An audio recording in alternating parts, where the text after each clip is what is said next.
so good morning, Kat here. Thanks for watching my channel, Catadactyl. Today I'm doing my wrap-up for June. I read a total of 14 books this month, and one of them is a romance, so I'm not gonna get into that one. But I have 13 to go through, so that's kind of a lot, so let's just get started. I'm going to start from the ones that I liked the least up to the ones that I liked the most.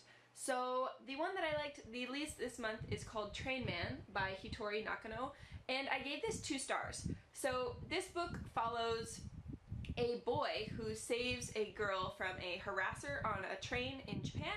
She gives him some really expensive teacups as a gift in return, but he doesn't know how to interact with her. He hasn't had any experience with girls, and he's kind of like an online gamer geek.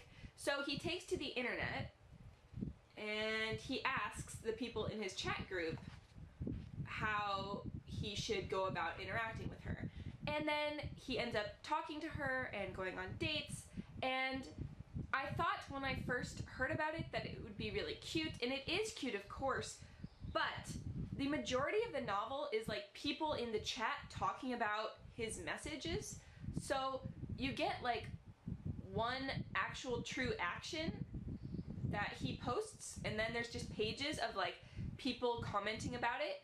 And maybe I'm weird, but I'm not exactly a person who goes through like online chat rooms or is like a troll or would go and write a lot of comments on someone's like personal posts. So to me, I didn't really like it that much. I thought that the style was pretty annoying. So I guess if you're looking to see what the gamer community of Japan would think of this kind of interaction, you might find this really interesting, but overall I gave it 2 stars. Okay, so the next book I'm going to talk about is Cruel Beauty by Rosamund. It is a retelling of Beauty and the Beast. So you follow the belle, she's named Nyx, and then the beast is named Ignifex. She has to be married to the Demon King to pacify like a treaty or like a pledge that her father did, and then she goes to the Demon Castle, and the setting is so amazing. The Demon Castle is awesome. Like, the rooms are ever changing, and it's basically like Alice in Wonderland plus demons, and that part was so cool. The reason why I give it 3 stars is because about 2/3 of the way through, I didn't really like the plot, and I thought that the end, I didn't like the way that the end was. But what happened, I was like, what? So I'm a little salty actually about the ending, because they had me with Demon Castle and then they lost me with that ending. Okay, so now we're gonna move into the 3.5 star range, and I have 4 books in this category. The first I'm going to talk about is The Housekeeper and the Professor by Yoko Ogawa. This was a buddy read I did with Katie from Books and Things. I will leave her information down below. We felt the same about a lot of things. I think she scored this a bit higher. This story follows a housekeeper who is taking care of a professor who has short-term memory loss.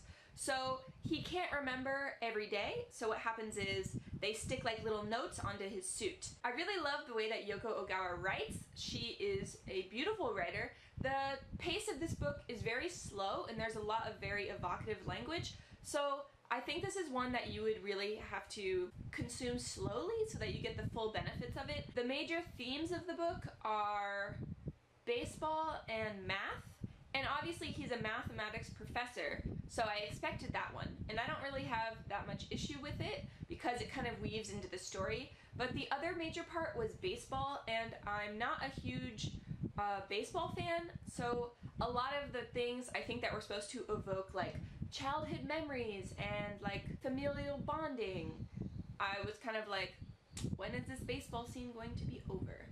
If you think that you would like a really slow read and that explores what it means to be a family, what memory means, and explores the relationship between a mother and a son, I think that this would be a really slow, beautiful read for you, especially if you love baseball. So give it a go. So my next 3.5 star I read on my Kindle. It is Red Rising. So I went into this book with so much hype. This world is basically a planet where the hierarchical structure of society is broken down into colors. So the top is gold, and then it goes through like the metallics and then other colors, and then at the bottom, the very bottom, is red. So the reds actually mine the center of the planet, and they are like the dregs of society. In fact, they don't even know that they're the dregs because they don't even know anyone else is on the planet. That's how lowly they are in the scale. So things happen, and a red named Darrow is pulled into a plot of rebellion, and he is turned into a gold. And you think that that would be the whole ending of the first book, but that's just like the beginning. And then he has to go and compete in like this game for like at the Gold Academy. And it is basically a mashup of Hunger Games and the Harry Potter house system. And I had absolutely no problems with the game. I love a good game, and I love Harry Potter, and I love Hunger Games. So I was really intrigued by that. My main problem with Red Rising is that I actually didn't like Darrow. I didn't feel any connection with him. I mean, it's not like I wanted him to die, but I also wasn't that invested in him not dying. So I think that's a failure. So I guess I will read the next book, which I believe is Gold Sun or Golden Sun. I will probably read it eventually. Moving on to another 3.5 book is You by Carolyn Kepnes? Kepnes? Yeah. So this book follows a man who is stalking a woman. So the single most interesting thing about this book by far for me was the writing style. So it is told from obviously the stalker's perspective, and you think that that would be creepy enough, but he uses you all the time. So at first it was jarring because it's very rare to read a book where the whole book is like I and you. So at first I was like, oh, but then eventually I felt like I was being the one stalked, because when he keeps saying you is me. So, oh man, yeah, like the creepiness factor like set in, and he slowly stalks this woman and then pretty much like dismantles her life around his own goals. So it is really creepy, and really he's just such an unapologetic stalker, psychotic guy. The reason it's 3.5 stars for me is that I have some issues with the plot. I thought things were a little too convenient. He's not a mega mastermind. He works in a bookstore, which is both awesome and creepy, because I think bookstores should be like havens of, you know, safety and going to other worlds, not places where you stalk people and possibly maim them and kill them. So yeah, I just thought he's not like a super genius, and he got away with a lot of stuff, and I don't know like how realistic that would be. If you're looking for a book that will creep you out really well, or a different type of writing style, then I recommend You. Okay, so the last book that I have on the 3.5 star list is Room by Emma Donoghue. Okay. This book has two main characters, Ma and Jack. And Ma is the girl who is kidnapped by a man who they call Old Nick, and she's kidnapped when she's 19, and she's kept in a room that she can't get out of. It is soundproofed, it has like mesh in the one skylight window, and there's like a security lock that is electronic, and so she can't escape. And over the years, she becomes pregnant and gives birth to a little boy, and his name is Jack. So when the story opens, Jack has just turned 5, and it is about the bond between mother and son, and how a 5-year-old would see his life in captivity. The reason it gets 3.5 stars for me is because of two things. One, I feel like I have never had children, but I do work with 5-year-olds, and I feel like the level of understanding that he had of the world, and also the connections between different things, I don't know if a 5-year-old would be able to grasp that.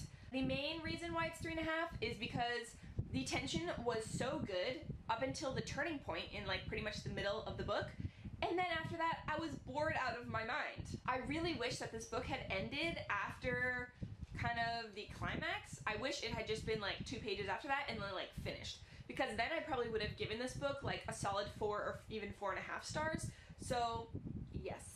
If this kind of book sounds intriguing to you, or you want to read a book with an interesting point of view character, I think that from the eyes of a 5-year-old, he sees the ways the world works a lot differently than adults would. Especially there's some comments on consumerism and wastefulness and what it means to be a family, and how society treats people who have been through different experiences or who have had traumas. I think there are a lot of really good things to talk about in this book, but I just had a few issues, so overall, 3.5 stars.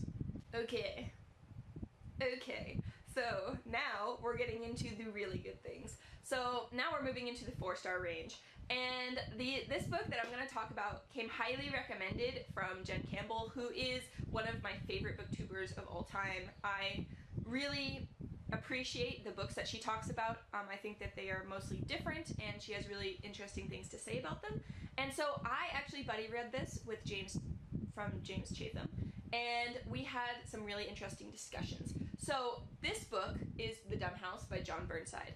It follows a man who in his childhood he learned a story about a sheik who established a dumb house where mute people were the servants in the house, and the children that were raised in the house were raised without any language.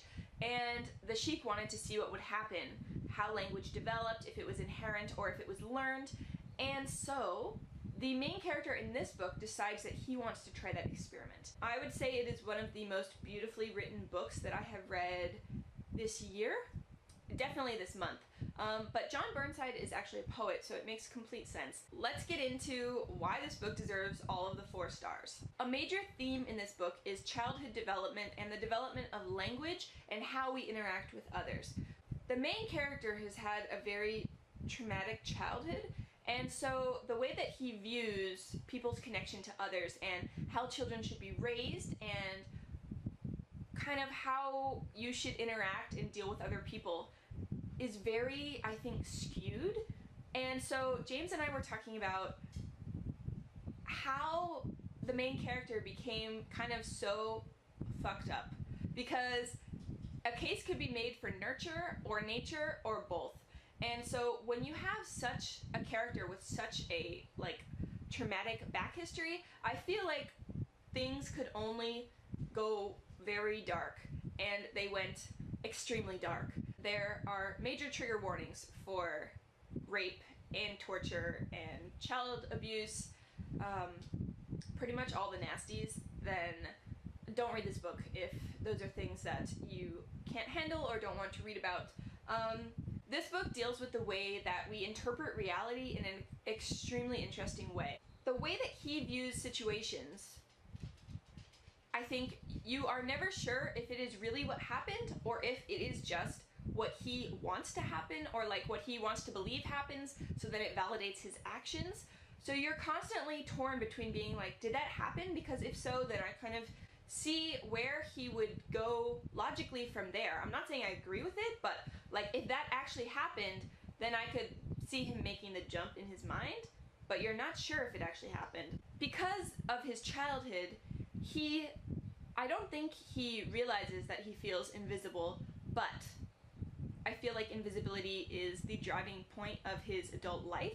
He wants to be noticed or make people notice him, but at the same time, being noticed makes him uncomfortable and scared. The way that he talks about invisibility and being included and being othered by other people, I think is so interesting. So this book is a total mind bender, and it's beautifully written, it's very dark, and it has a lot to say about how we treat people who don't fit in, and also the dangers that are out there for people who don't fit in, and just the way that a really twisted mind could rationalize things.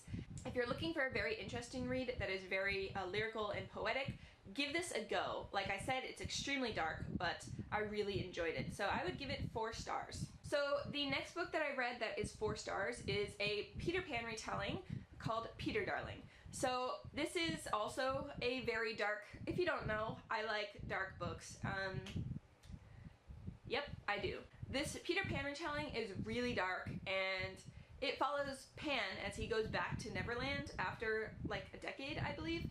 And it is a gay retelling. So Pan and Hook start off obviously as the enemies that they were, but then you learn so many things about the world and about Peter's back history that It makes everything very bittersweet, and it is a coming-of-age story where Peter has prolonged and put off the actual coming-of-age part of growing up, and so it's looking at someone who is much older but is finally having to deal with their issues and having to confront what it means to grow up and move on and be an adult in the world. And the ending is absolutely gorgeous. As a Peter Pan retelling goes, it is very good. The next book I read that is 4 stars is actually the first 2 in I believe what will be a trilogy. The 3rd is not out yet. And it is Rhapsodic and a Strange Hymn by Laura Thalassa. So this book follows Callie. She's a siren. And when she is younger, she actually kills her father. So she makes a deal with the bargainer and he makes it all go away. Over the years, she makes a lot of deals with the bargainer, and every deal that she makes manifests itself as a bead in a very long bracelet which goes all the way up her arm. And then one day, the bargainer comes to collect all the IOUs from the bracelet. So I'm not going to get too much into it, I don't want to spoil anything, but the world is like a dark fae type world where there are sirens, there are fae warriors. The reason it gets 4 stars is because I think that the writing is sometimes a bit juvenile, and that sometimes things in the plot are convenient or contrived. However, it gets 4 stars because I am just looking at all of the shiny things that are happening in this freaking awesome world. When I finished the second one, I was like, great, gonna go read the third one. Not out yet. So, if you don't like unfinished trilogies or whatever this is going to turn into, I would just wait a bit because I thought that they were all out, or I thought it was a duology, and then I finished the second one, and I was like, why you gotta do me like that? I didn't know, okay? I didn't know. So now, we are down to my top 3 books of the month, and they are all 4.5 stars. So, the first one is a reread, the only reread that I've done all year, because in general I do not reread because I am terrified that a book that I loved in the past, I will have changed as a person since reading it, and I will reread it in my like new person body and be like, oh, this is not as good as I thought, so let's just throw away that book that I used to love. So I actually don't want to kill all the things that I love, so I generally refrain from rereading books, usually, ever. But the Hiroshima Book Club picked Kafka on the Shore by Haruki Murakami, and I was like, yeah, I guess I'll reread it, but I was secretly terrified. But about a third of the way through, I was like, oh no, I made a mistake, this is gonna be awful. But it wasn't. It was good. It was very good. So if you don't know about Kafka on the Shore, it follows 2 main characters. The main character is named Kafka, and he is a boy who has run away from home. And there is this Oedipus prophecy, where if you don't know what the prophecy is, it is that you will kill your father and marry your mother. And this book kind of plays with the prophecy, because what the prophecy is that Kafka learns about is that he will kill his father and sleep with his mother and his sister. So his mother and sister went missing a long time ago, so one of the things that he is constantly worried about is whenever he runs into women who are of the age of either his sister or his mother, he is always terrified that he will sleep with them and that it will be either his mother or his sister. Now, moving on to the other main character. His name is Nakata, and he is kind of an adorable, bumbly, older man, and he had a trauma in his childhood which basically wiped his memory, and he's described as a person who has been made blank. We start out the story and Kafka has run away, and Nakata is on the hunt for missing cats. And the story goes from there, and their paths are pretty much like this. And then like at the very end of the book, they go like this, and things happen. And so this book, the reason, it's very hard to explain the plot of this book, by the way. That was just like a really shit job I just did, but this book is great. So if my summary just sounded really terrible, don't mind me. Just don't listen to me. You should read it. Anyway, so the reason why I love this book so much is that it deals with a lot of issues. One of them is otherness. I read a lot of books about otherness this month. Some of the other things are the reality of dreams. So can a dream be more real than reality? And can reality be more of a dream than what someone is dreaming about? Another element is prophecies and escaping what has been put out for you and growing up. I feel like so many elements of Kafka on the Shore are just amazing, and it does take a while. It's a total slow burn, but I think like by the end, I was just feeling so many things, and I'm glad I reread it. The next book that I'm going to talk about for 4.5 stars is called Evenfall, and it's by Santino Hassell. And Santino Hassell writes, I believe, mostly queer fiction, and this book is absolutely amazing. It isn't actually published yet. He has like free online copies of the book. They're volume 1 and volume 2, but each volume is like a huge book size. So I read Evenfall volume 1, and first off, just I'm gonna get it out of the way, there are trigger warnings for violence, rape, assault, torture. Yeah.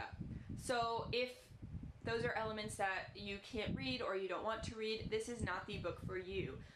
Yes, but this book follows Boyd, and he is a very logical person, and he has problems interacting with other people. He's kind of a homebody. But he is pulled into this place called the Agency, which is a super dark splinter cell of the American government that is deeper than the CIA or the FBI. And the Agency's deadliest weapon is a man called Hissin Louis Vega. He is a Hong Kong and South American mix assassin, and he is so deadly though that he has left partners for dead in the past.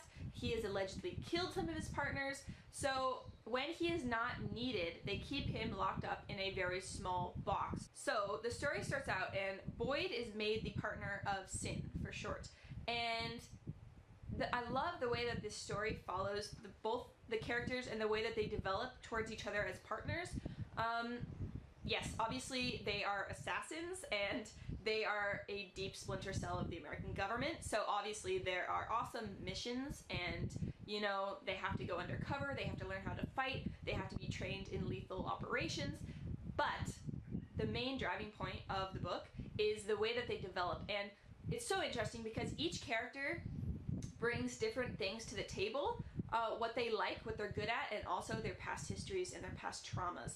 So obviously when people come together and they have such varied backgrounds, definitely there is some tension, which is obviously awesome. That's why we're all here. We turn up for the tension.